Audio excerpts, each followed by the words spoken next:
Friends, welcome to my channel mathstudy.com। Channel पर नए हैं तो चैनल को सब्सक्राइब कीजिए, बेल आइकन को प्रेस करके ऑल पे क्लिक कर लीजिए, जिससे समय समय पर वीडियो की नोटिफिकेशन मिलती रहेगी। ऐसे ही वीडियो के लिए चैनल को सब्सक्राइब कीजिए, लाइक कीजिए, वीडियो को कमेंट कीजिए और ज़्यादा से ज़्यादा शेयर कीजिए। इससे पहले की वीडियो आप लोगों ने नहीं देखा है तो mathstudy.com के प्ले लिस्ट से देख सकते हैं। आज हम प्रश्नावली 3.5 का प्रश्न संख्या 1 का पहला भाग करेंगे। ठीक है,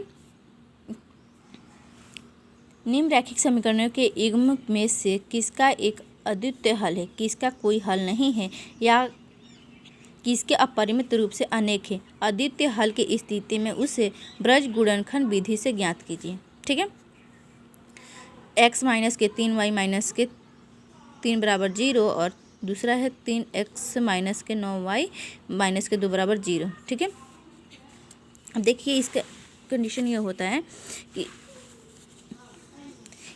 a1/a2 बराबर नहीं होता b1/b2 के, तो ये ग्राफीय रूप में प्रतिच्छेद करती हुई रेखाएं होती हैं।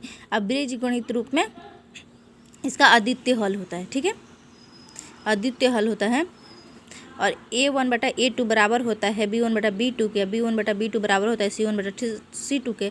ये संपाती रेखाएं होती है और ग्राफीय रूप में, और बीजगणित रूप में अपरिमित रूप से अनेक हल होता है। ठीक है, और जो ये होता है a1/a2 बराबर होता है b1/b2 के, और b1/b2 बराबर नहीं होता c1/c2 के, तो ये होता है समांतर रेखाएं, यानी कि इसका कोई हल नहीं होता।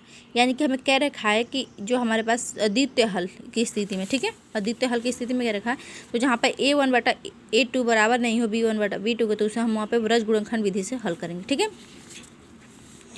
तो देखिए ये मैंने समीकरण 1 हो गया और ये समीकरण 2 हो गया। ठीक है, तो दिए गए समीकरण का तुलना रैखिक समीकरण का व्यापक रूप से करने पर ax प्लस के by प्लस के c1 बराबर 0, ax प्लस के by प्लस के c बराबर 0। ठीक है, इसे हम 1 मान लेंगे इन सभी को, और इसे 2 मान लेंगे। ठीक है, अब a1 यानी कि x की जगह क्या है, यहाँ पे x है और इसके आगे कोई संख्या नहीं, तो इसे 1 ही मान लेंगे। b, अब b में क्या है, देखिए y की जगह तो y है और b की जगह क्या है, 3 है, तो माइनस का 3, और c की जगह क्या है, माइनस का 3। a2 में भी क्या है, देखिए x की जगह x है और a की जगह क्या है, 3 है, तो 3 ले लिया। और b2 की जगह क्या है, y की जगह y है और b की जगह 9 है, तो माइनस का 9, और c2 माइनस का 2 होगा, ये रहा। ठीक है, अब इसे अनुपात रूप में करते हैं। a1/a2 बराबर 1/3, क्योंकि 1 और बटा 3, b1/b2 बराबर माइनस के 3 और माइनस का 9, क्योंकि माइनस 3 बटा माइनस का 9, यानी कि 3 एकम 3, 3 त्रिका 9, माइनस से माइनस कट जाएगा। ठीक है, अब c1/c2 माइनस का 3 बटा माइनस का 2, तो ये नहीं, माइनस से माइनस कट जाएगा, तो ये 3/2 हो जाएगा। अब देखिए क्या हमारा a1/a2